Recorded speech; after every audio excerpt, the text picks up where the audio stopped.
This is Crash Course, where we take a look at some of this. Oh no! And then we try and work out why people are falling off, so hopefully we can all do it a little bit less. Right, let's kick it off with Nate, who's riding his YT GFC on some secret trails in New England, USA.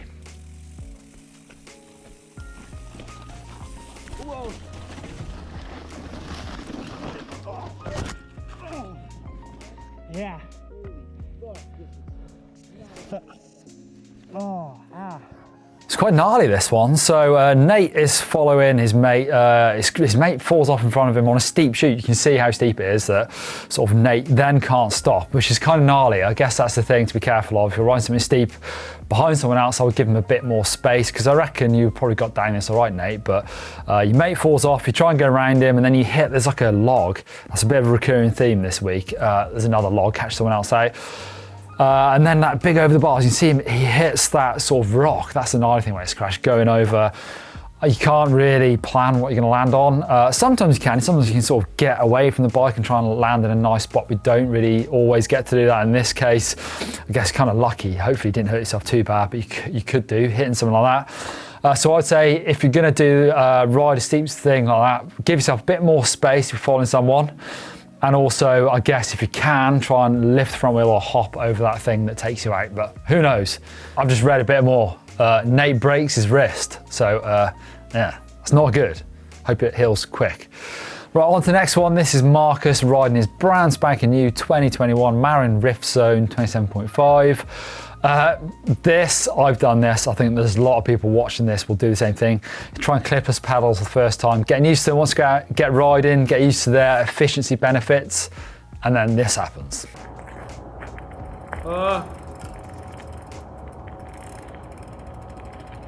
No! Oh no!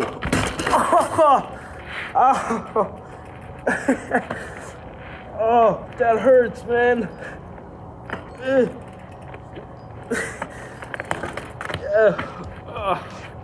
Ow. Yeah, my advice, I mean, I've done the same thing. I reckon actually don't try and learn your little trialsy skills when you've just got used to clips.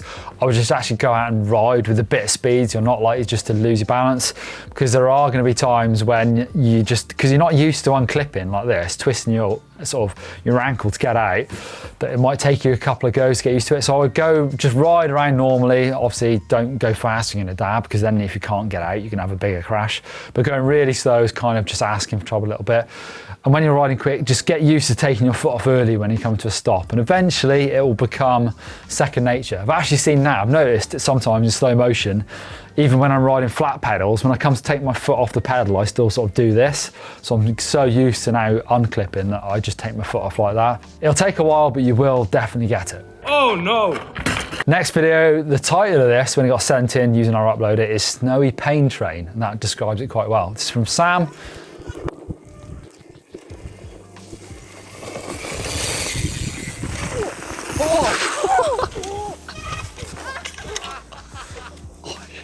From Sam, who overshoots that first jump, crashes into the second one, and then his friend promptly rams him and crashes as well. Quite a bad crash, actually.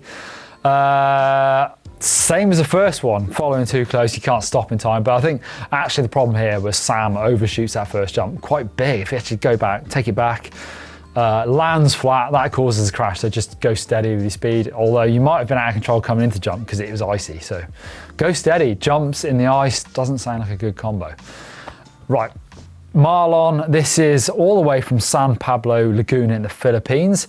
This is a downhill track, and as we go up the mountains, we're sessioning all the features. This is what they call the B drop. This crash was actually my second try in this feature. The first one I landed well, but the second time it cost me my right femur. Oosh.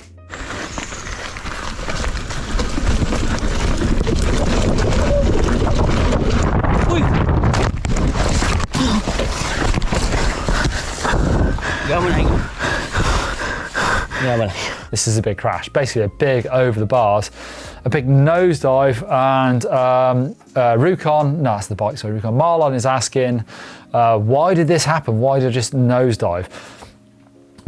So there can be a number of reasons. Sometimes it's really common, we can't see from this angle, but we've seen it in loads of other videos sent in, is people moving quite nicely. Obviously, if you're going off a drop off, you need to keep the front wheel high. So if you've got a lot of speed, sometimes you don't need to move a lot because the front wheel just sort of, the momentum holds it up. But if you're not going quick, you're gonna have to move. And I always talk about doing the manual or at least sliding the bike forward.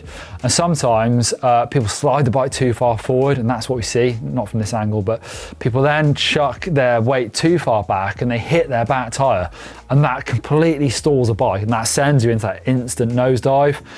It's hard for me to say, Marlon, because we can't see from this angle, but if you felt your bum hit the rear tire, that would definitely throw your weight forward and go straight over the bars. I'm sorry, that sounds like you've had a gnarly crash there. Broken femur is not something to laugh about. So hopefully when you get back on your bike, you can start practicing your drop-offs. Do it really small. I always talk about this with drop-off videos.